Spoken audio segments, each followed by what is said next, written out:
თავარია სრულყოფილი სინანული კონდეს, მაგრამ როცა სიხარულს წირვის დროს მადლიერებას, ბედნიერებას განვესდით, ეს უნდა უგულებელს ხო? არა, კაცო. როგორ შეიძლება პავლე მოციქული პირდაპირ გეუბნება მარადის გიხაროდნო? აქ ლაპარაკი სიხარულის უგულებელს ყოფაზე კი არ არის. არამედ უნდა ეძებო სინანული და არ უნდა ეძებო სიხარული და როცა ადამიანი ესეა სიხარული მოხვება სინანულის ძიებას როგორც საჩუქარი ღმერთისაგან. ანუ სიხარული არ უნდა ეძებო, სიხარული მოგეცემა, შენ სინანული უნდა ეძებო. აი განსხვავება ეს არის. ეს ხომ ისეთი ცოცხალი განცდა არ ვერელები. არა, არც უნდა შეელიო კაცო. უნდა გაგიხარდეს. მაგრამ არ გესმით აი როცა ლოცულობ, შენ აი დგები ლოცვაზე, ხო? მთელი შენი არსები ცდილობ დაინახო. ვინ ხარ? როგორი ხარ? რას წარმოადგენ? ნებისმიერ საქმეში ადამიანი საკუთარ თავს აიძულებს. მაგალითად, კაი სპეციალისტი რო გამოხვიდე, ხო უნდა აიძულო საკუთარი თავი. კაი სპორტსმენი რო გამოხვიდე, ხო უნდა აიძულო საკუთარი თავი.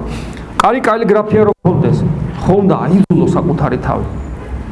ნებისმიერ საქმეში, თქვათ, ადამიანს რომ მეგობრობა გაუწიო, ხო უნდა აიძულო საკუთარი თავი. რატო გონია რომ ღმერთთან ურთიერთობაში საკუთარი თავი არ უნდა ვაიძულოთ?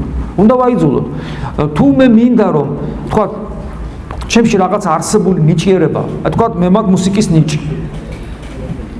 ხო და ეს რას ნიშნავს? მე თუ დავინახო რომ მაგ მუსიკის ნიჭი, უნდა ვაიძულო თუ არა საკუთარი თავი, რომ ეს ნიჭი გაცოცხლდეს და მაგარი პიანისტი გავხდე. ხო უნდა ვაიძულო საკუთარი თავი. ანუ ეს ნიჭი ხო უნდა გავხსნა. ასევეა. ყველა ადამიანს აქვს ნიჭი სინანულისა, საკუთარი თავის დანახვისა, უნდა აიძულო რომ ეს გაიხსნას. გამიგეთ? აი ეს არის და დანარჩენი უკვე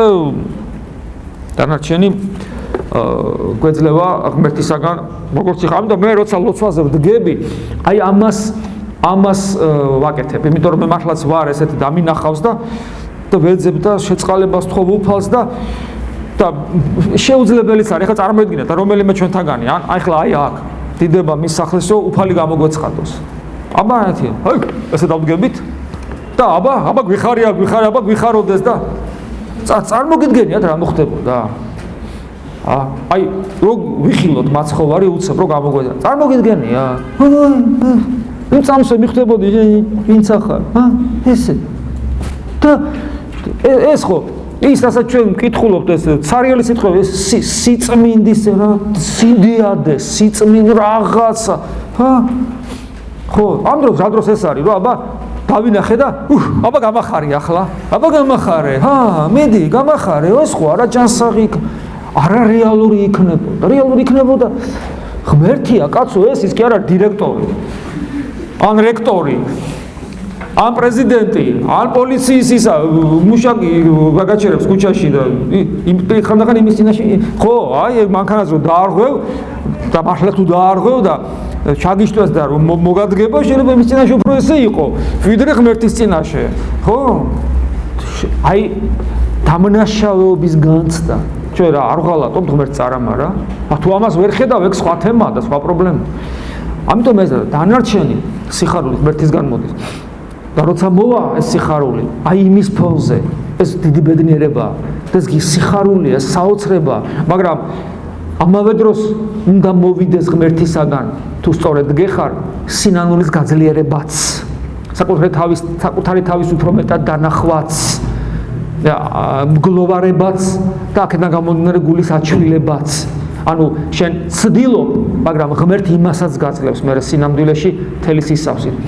მერება სიხარული მოყვება.